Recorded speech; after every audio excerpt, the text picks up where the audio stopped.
मुफ्ती Tariq Masood special.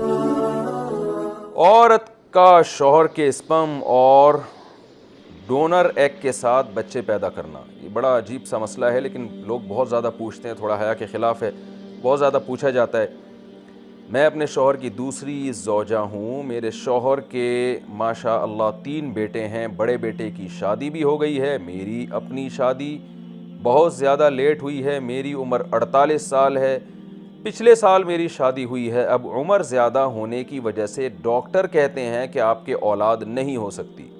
Test tube baby के लिए भी कोशिश कर रही हूँ, लेकिन वहाँ भी मेरे अपने एग के साथ चांस सिर्फ 1% है। डॉक्टर कहते हैं कि आपको अगर बच्चा चाहिए तो अपने शौहर के स्पर्म के साथ डोनर एग का इस्तेमाल करें। तो क्या ये काम कर सकते हैं कि मेरे शौहर का स्पर्म हो और कोई और डोनर एग इस्तेमाल कर लें?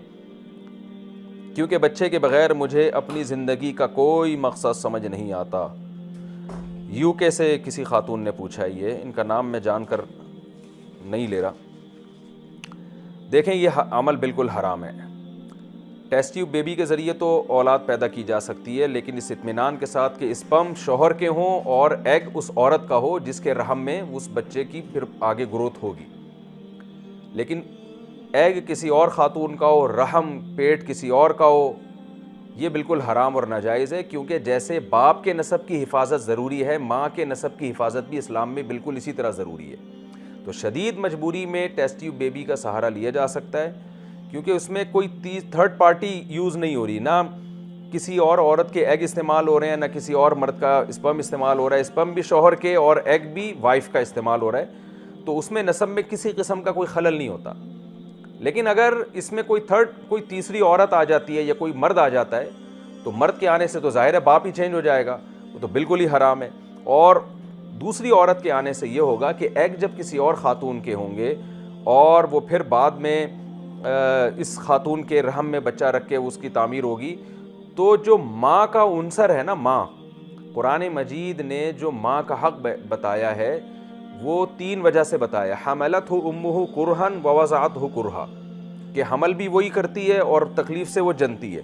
व हमलुहु व फ़िसालुहु 30 शहरा, और फिर उसको दूध पिलाती है और गोद में उठाती है।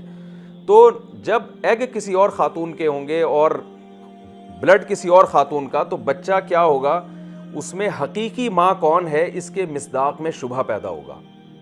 क्योंकि एग की तरफ अगर हम निस्बत करते हैं तो हकीकी माँ उसकी वो है जिसके एग इस्तेमाल हुए हैं, लेकिन ब्लड और वो पूरा गोश्त पोस्ट जिससे ये बना है वो दूसरी औरत होगी। और अगर हम इसकी तरफ निस्बत करते हैं तो एग किसी और का है, तो इसमें माँ के नसब में बहुत शदीद खलल पैदा होगा। इसको दूध पीने पर क़यास ना किया जाए कि बच्चा पैदा होता है तो कोई और माँ दूध भी तो पिला सकती है। तो दूध तो जब होता है जब बच्चे की पूरी जो तामीर मुकम्मल हो चुकी होती है, जबकि यहाँ बच्चे की जो अभी बन रहा है माँ के पेट में, उसी में खलल वाक़ हो रहा है कि यह है किसका। तो इसलिए इस पर जो संजीदा उलमा जितने भी हैं, अरब हों या अजम हों, सबका मुत्तफ़क़ अलैह फ़तवा यही है कि ये अमल बहरहाल हराम है।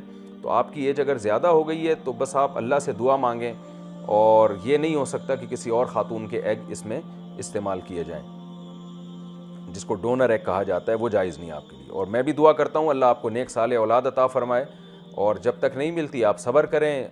और जिन औरतों को अल्लाह ने औलाद नहीं दी है तो सब्र करें कि हर मुसीबत पे क़यामत के दिन अल्लाह ने अजर रखा है। तो ऐन मुमकिन है अल्लाह इसका नेमुल बदल आपको क़यामत के दिन अता फ़रमाए। और ये सोच के सब्र किया करें कि ये दुनिया मुसाफिर खाना है, और अपने से कमतर लोगों को देख के सब्र करें। कितने लोग हैं जिनको औलाद मिली है मगर वो औलाद अज़ाब जान बनी हुई है। हम ऐसे लोगों को भी जानते हैं जिन्होंने अपनी माँ को कत्ल किया, अपने बाप को कत्ल किया। तो आप सोचें, वो बाप तो सोचता होगा ना, काश ये पैदा ही ना होता।